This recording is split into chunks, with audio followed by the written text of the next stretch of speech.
Hey gang, Matt the Help Home Inspector back at you again. We're up here in the Kakana. And this is stuff. But when we talk about this deck, I mean, completely unsafe to use, obviously. You should not be going out on this deck under any circumstances. The valves is too far apart. There's all kinds of other structural issues. I mean, this thing is just to kind of give you another view of here. I mean, pipes lining.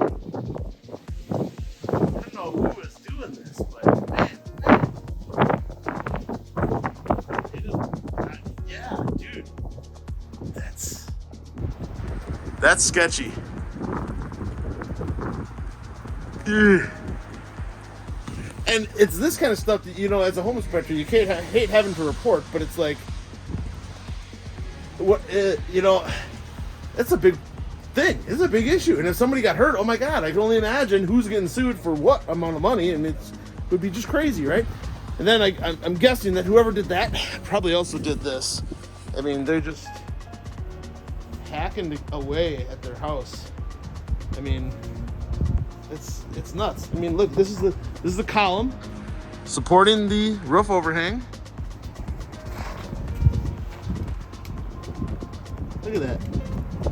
Ooh, baby. Ooh, baby, ooh. The life of a home inspector, you guys. It's always interesting. Remember, you guys, the better you take care of your house, better it's going to take care of you. We'll see you next time. Adios.